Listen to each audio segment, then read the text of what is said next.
It is 3 a.m. on a Friday night. I guess Saturday morning now. Why am I making this? It is not because I came back from going out. I did that last weekend. Yo, what's up, bro? How much? This place is pretty cool, though.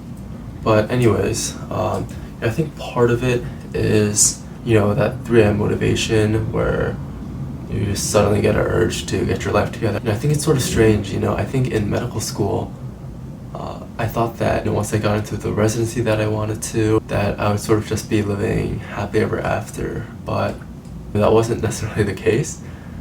And it's not because I don't find my work really meaningful, because even despite all the annoying things about being in residency, I do find these moments where I think what I'm doing is really important. Actually, just in the past 2 weeks, something that I was involved in was brain death testing. I think we're all familiar with the definition of death when somebody's heart stops, they stop breathing.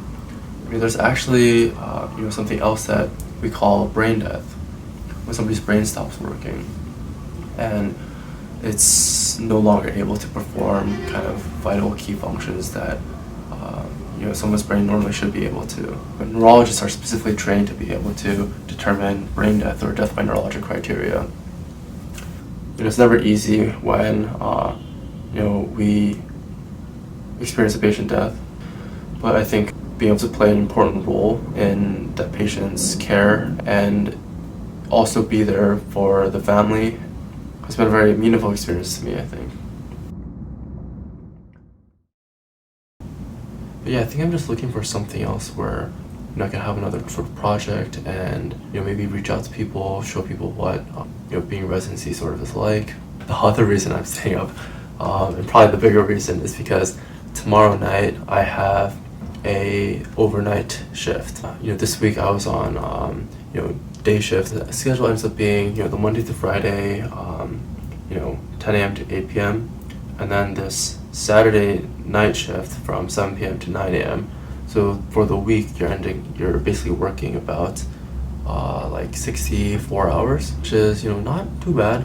I think the annoying part is that we sort of end up losing our weekend because it's Saturday night into Sunday morning.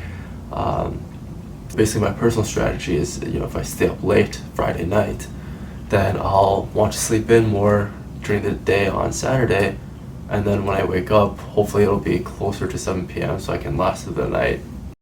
So I up a little bit. I did go to sleep late, but then I ended up waking up at like 11, so I slept maybe like 6 hours. Yeah, we'll see how the night goes. Okay. It is like 3 o'clock right now. I saw a few patients.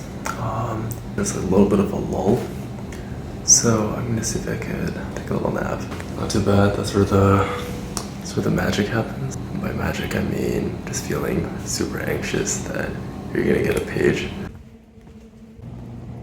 It is 5:30. I slept for like maybe 2 hours. There's another patient to see.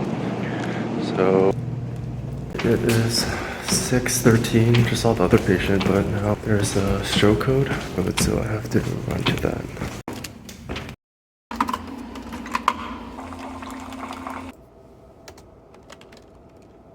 It is 9 a.m. I am finally done. Gonna go home and pass out. I saw about like 5 consults, which is pretty good, honestly. It kind of means that I can take my time with each patient and actually think about them. One of the patients was actually a younger person who came in with super high blood pressure and was not able to see out of sort of like the left side of their vision. And I'm wondering if it's this disease called PRESS. It's really strange that this really young person has that for no particular reason. We were able to get them admitted and treat their blood pressure essentially. I also saw a stroke code, which is when a team in the hospital thinks that somebody may be having a stroke, which would be an emergency. And I don't think it was a real stroke. It was actually pretty interesting because the resident who was taking care of that patient was actually an intern when I was second year, and I was actually sort of teaching them how to do like very basic skills in the ICU, and now they have their own intern, which is obviously the natural progression of residency, but it was just really cool seeing them in that sort of role, and after not having worked with them super closely for the past year and a half. Hopefully I'll be able to make these like semi-regularly. Very excited. So yeah, I'll see you guys next time.